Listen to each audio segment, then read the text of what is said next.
En esta fase voy a ir introduciendo los datos, tales como, en primer lugar, la velocidad de giro, en la cual pues puedo definir las 1500, o mejor dicho, voy a poner unas 3000 revoluciones por minuto, ¿vale? Y voy a añadir las fuerzas, las cuales se añaden arrastrando sobre el eje. En este caso, la fuerza que acabo de arrastrar va a ser la masa del rotor y el tiro magnético, que los voy a poner en la misma dirección. Menos 6000 newton. Ahí aparece con un símbolo. Y voy a añadir otra fuerza que sería en esta posición, la cual puedo yo definir o mover relativamente con respecto al eje Z, que es el eje horizontal.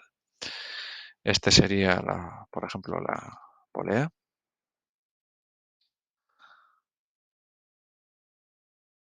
De hecho, polea. En donde voy a añadir también una componente tangencial. Vamos a poner 3000 newtons para darle cierto ángulo. Y otros 2500, por ejemplo. Ya está. Entonces, el modelo tiene dos solicitaciones, al cual puedo yo añadir, si tuviese más complejidades, como un engranaje o una correa, etcétera, puedo añadírselos, pero puedo simplificarlo directamente poniendo una fuerza en la oposición. Esta aquí simbolizaría el tiro de las correas y esta simbolizaría el peso del rotor más el tiro magnético. El peso del eje lo puedo añadir, pero aquí ya estaría metiendo este vano central. Lo puedo añadir con la gravedad. Si queremos hacer un cálculo, pues desde el lado de la seguridad, añadiendo pues pesos adicionales, por si acaso pudiese no venir incluida en esta componente, lo puedo hacer, pero de momento no lo voy a hacer, ¿vale? Entonces, luego nos queda añadir el lubricante, definir un lubricante, el cual podemos elegir un tipo predefinido, que podría ser una grasa a priori típica para motores eléctricos, que es la LGMT2, ¿ok? La cual a nivel de limpieza puedo pedirle un nivel de limpieza estándar, ligero atípico, ¿vale? Y ya lo puedo insertar en ambos rodamientos. De esta manera ya he completado esta parte prácticamente. Solo me queda añadir ajustes y juego, y esto lo puedo hacer aquí ya.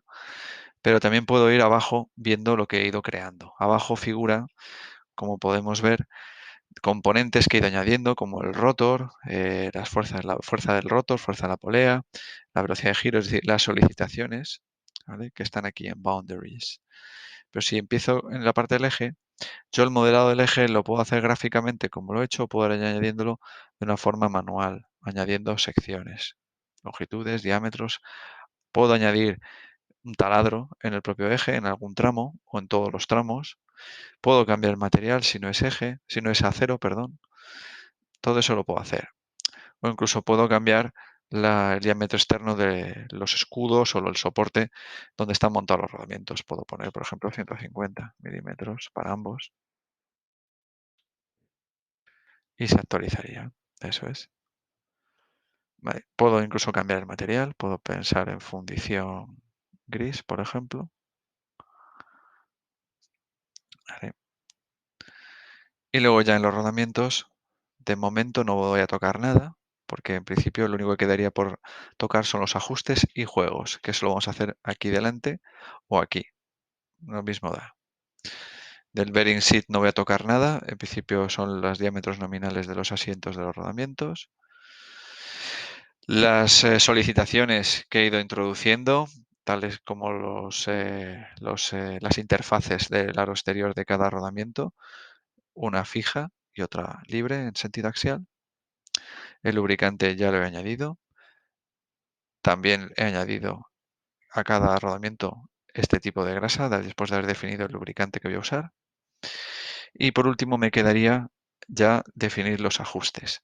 Los ajustes En el catálogo vienen valores recomendados para rodamientos rígidos de bolas que estén sometidos a cargas normales o medianas en torno a K5. Por tanto, un K6 es posible, pero yo preferiría elegir una tolerancia más estrecha, K5. Si se quiere aprovechar todas las prestaciones de giro de un rígido de bolas, hay que ir a tolerancias más estrechas. La precisión y tolerancias del rodamiento no son normales, son algo mejores de lo estándar, tipo P6. Entonces, lo actualizaríamos. Por defecto figura de forma estándar la normal, pero la precisión dimensional es mucho más estrecha todavía, mejor que la ISO. A nivel de alojamiento podríamos optar por un H6 en vez de H7 por ser congruentes, porque hemos elegido un IT5 para el eje y lo normal sería un IT6 para el alojamiento, un grado superior en calidad de tolerancia. Sobre las rugosidades no toco nada, dejo por defecto lo que está. Y valoro ahora si en funcionamiento posiblemente voy a tener un salto térmico mínimo de 5 grados entre el interior y el exterior, es lo que debería poner. A priori voy a considerar que no son 70 grados los que va a haber en el aro interior y 55 en el exterior. Podría haberlo dejado como está, bajando 5 grados el aro exterior, que es lo habitual, que es que esté más frío el aro exterior y alojamiento que el eje por su mayor evacuación de calor.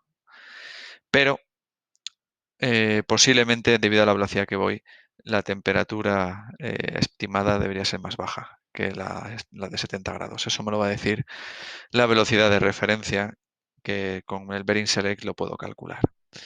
Bien, solo me queda hacer una cosa, que es activar el modo reducción de juego, que ya con esto me estimaría si los rodamientos van justitos de juego o pueden quedar precargados. En funcionamiento veo que quedan muy cerquita de la precarga, una micra. Prácticamente están en juego cero.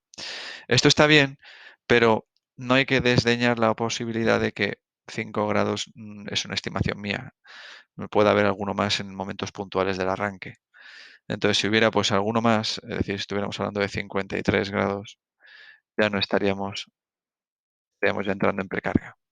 Entonces, recomendación aquí, sobre todo porque estamos utilizando valores medios, es mejor procurar ir a juego C3 en rodamientos rígidos de bolas cuando estamos hablando de motores eléctricos. Por lo tanto, pues yendo a juego C3, estamos ya en 10 micras de juego, que no tienen ningún tipo de problema porque en 13 micras de juego en funcionamiento, que no tienen ningún tipo de repercusión, dado que pues, son una décima de juego axial. Es muy poquito, muy poquito. Y el eje estaría bien guiado con este tipo de configuración.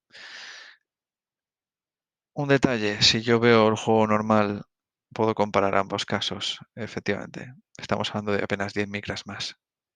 Es muy poquito lo que estoy incrementando para evitarme el riesgo de precarga que pudiera perjudicarme. Bien, entonces ya tendríamos prácticamente todo. Los materiales que hemos elegido están aquí, los datos. Y no haría falta más que ya ejecutar el programa. Entonces, veremos los resultados y analizaremos qué ocurre en la siguiente fase.